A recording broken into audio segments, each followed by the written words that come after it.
Hello, I'm Wendy from Garrett Learning, and welcome to the Pause for Positivity podcast.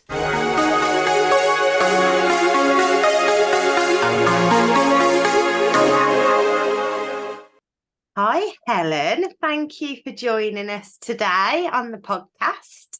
Hi, Wendy. Hello. So I know Helen through networking, and she kindly offered to be on our podcast today. So Helen, tell us a little bit about yourself. Yes, well, I'm Helen Yandell, and I own Helen Yandell Photography, which has now been going for about 2 years now.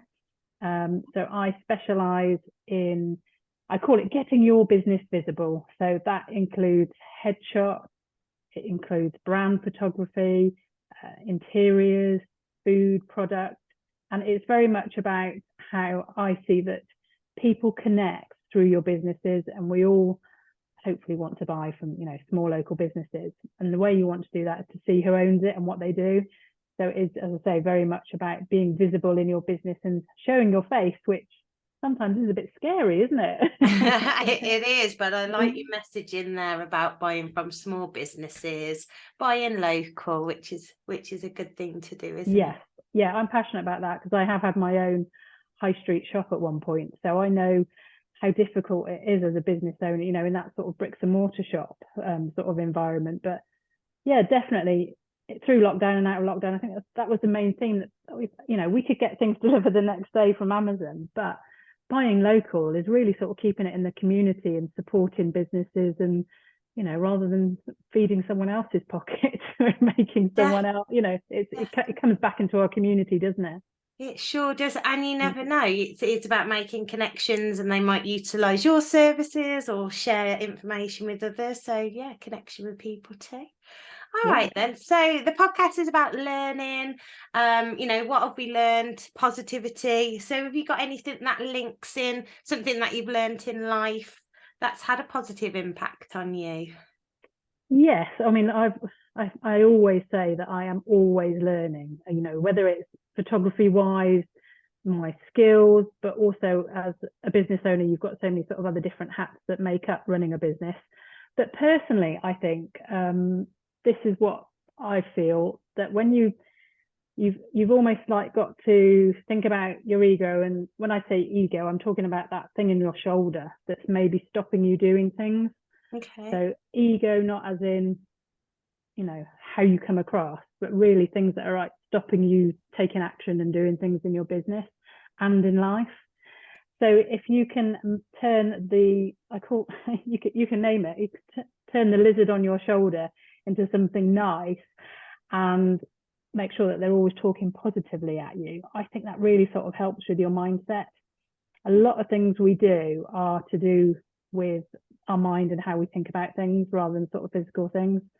And we do think a lot in our head, probably more than we talk to people. So we've got to be really careful and mindful about how we talk to ourselves in our head.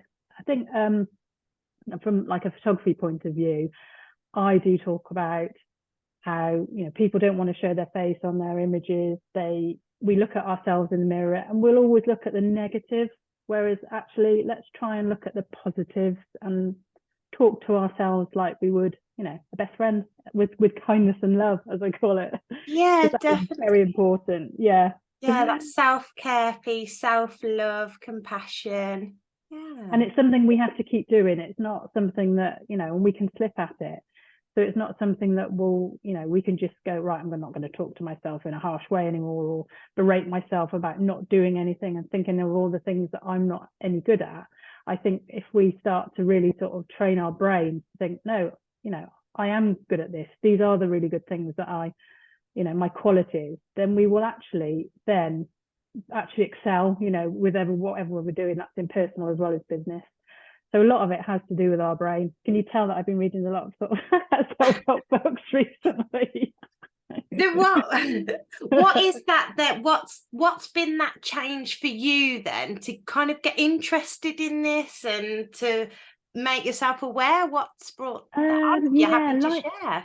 Well, yeah, life changes, but I think my mum's always been into things that are maybe slightly different, and my gran as well. That almost I don't know how to sort of word it really, but there's other things out there at play rather than just sort of the physical world. There are other things out there in the world that affect us, so much so that all the experiments that you hear they do about 2 pots of plants and one, both on a window ledge, both at the same place, and one you just don't talk nice to it to, and the other one you talk lovingly to, and it grows and flourishes.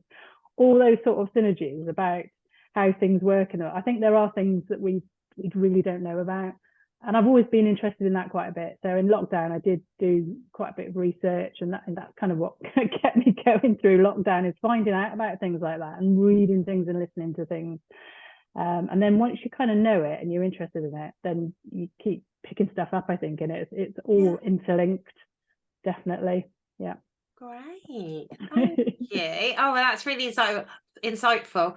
I love that analogy about the 2 plants, because like, oh, well done, you're growing and you've got flowers, and well, what's wrong with that one because it's not? And actually I get that, having that positive approach to the one that isn't growing can help. So the same with ourselves, we have to look after ourselves and speak to ourselves nicely to grow, essentially, I suppose. That's it. Yeah, positively and love all around. Well, on that note, I think that's really lovely to end on. So thanks for joining us today, and we'll share Helen's details. So if you want to get know a little bit more about Helen, you offer a little session, don't you? A little connection session as well. Yes, free discovery call. So you can chat about things and see whether I'm the right fit. My website is a good way to go as well, because I've got loads of information on there and prices. Anything from sort of free guides, but also if you wanted to take some pictures yourself, I've got a booklet as well about how to take awesome selfies. So yes, again, that the idea of that is doing it well, but also being kind to yourself when you're doing it. Okay, lovely. Well, thank you very much. We'll pop all your info in the bio section. Thanks for joining us today, Helen. It's been great having you on. Thanks, Wendy. It was great. Cheers. Bye. Bye.